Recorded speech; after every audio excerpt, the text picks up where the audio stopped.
श्री राधा कृष्णाभ्याम नमः। ओम श्री राधा। नमस्कार दोस्तों, जय श्री राम, जय श्री राधे कृष्णा, हर हर महादेव। सभी को राधे राधे।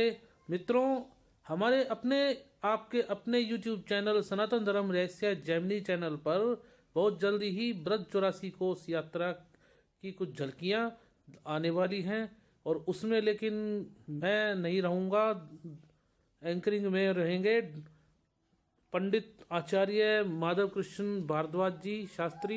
ये मशहूर कथावाचक हैं वृंदावन के, और हमारी माता जी साथ में होंगी, देने के लिए होंगी डॉक्टर श्रीमती कृष्णा जैमिनी एंकरिंग में।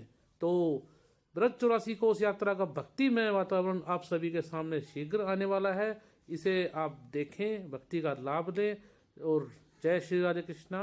चैनल को सब्सक्राइब करना ना भूलें, लाइक करें और मित्रों अधिक से अधिक शेयर करें। धन्यवाद। बात करेंगे इन पैसे क्यों आज हम बरसाना में एक नई जगह देख रहे हैं, गुलाब सखी।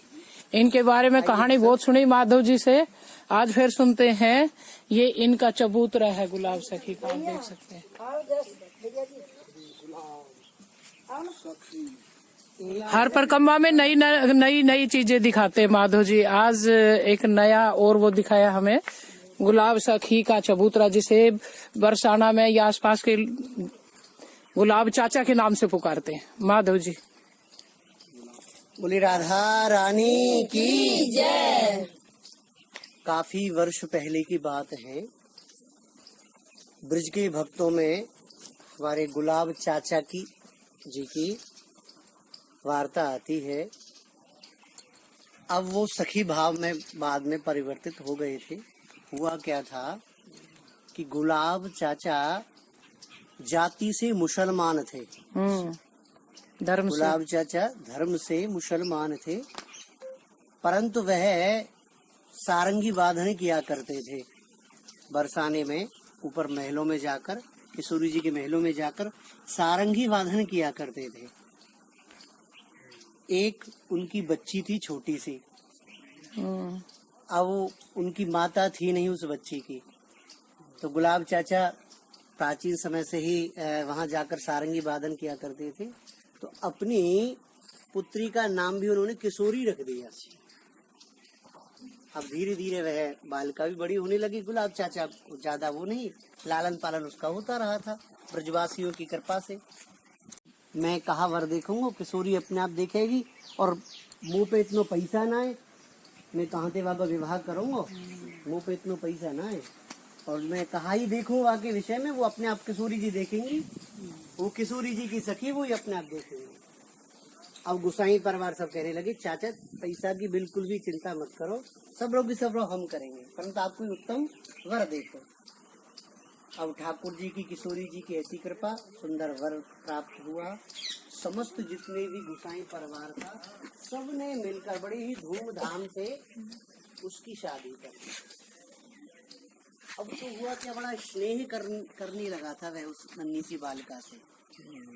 नाम भी किशोरी रखा था और स्नेह भी वैसे ही किशोरी जैसा करने लगा। परंतु जैसे ही विदा होकर वह जाने लगे तो बहुत रुदन करने लगे गुलाब चाचा कि आज मेरी प्राण प्रिय किशोरी जा रही है, किशोरी जा रही है। ठीक है, जैसी किशोरी जी की इच्छा है, परंतु उन्होंने वो सेवा नहीं छोड़ी।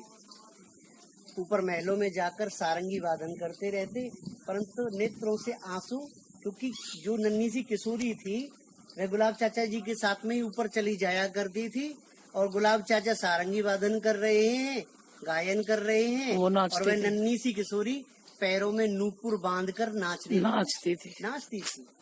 आज वो अकेले जब सारंगी वादन कर रहे हैं तो उसकी वो याद आ रही है कि वह नन्ही मेरी किशोरी कहाँ गई। वो बहुत नाचो करेगी, किशोरी जी की सेवा कियो करेगी, वह कहाँ गई। धीरे धीरे समय व्यतीत होने लगा, पर गुलाब चाचा के आंसू नहीं रुके।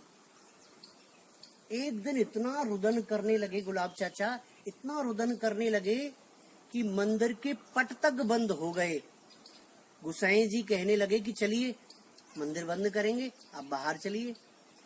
तो गुलाब चाचा हाथ जोड़ के कहने लगे, थोड़ी देर और मैं सेवा करना चाहूँ और सारंगी वादन करना चाहूँ गुसाई जी, आप चलो, मैं भी आ ही रहे हूँ। आज गुलाब चाचा रुदन कर रहे हैं, नाना प्रकार के पदावली गा रहे हैं और नेत्र बंद करके आंसू झलक रहे हैं। अचानक होता क्या है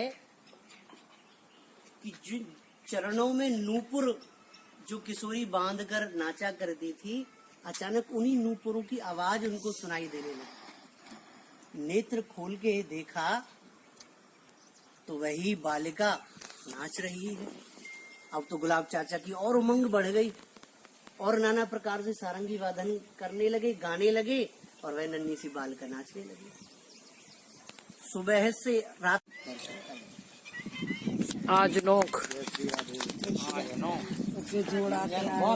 यहाँ बिहारी जी को माधवाचार्य जी ने बताया है कि गोपियों ने काजल लगाया था और वो शिला यहाँ पर भी है। इस जगह का नाम है आंजनोक, यानी कि अंजन लगाया था। आप देख रहे हैं हमारा दूसरा स्थान है आंजनोक।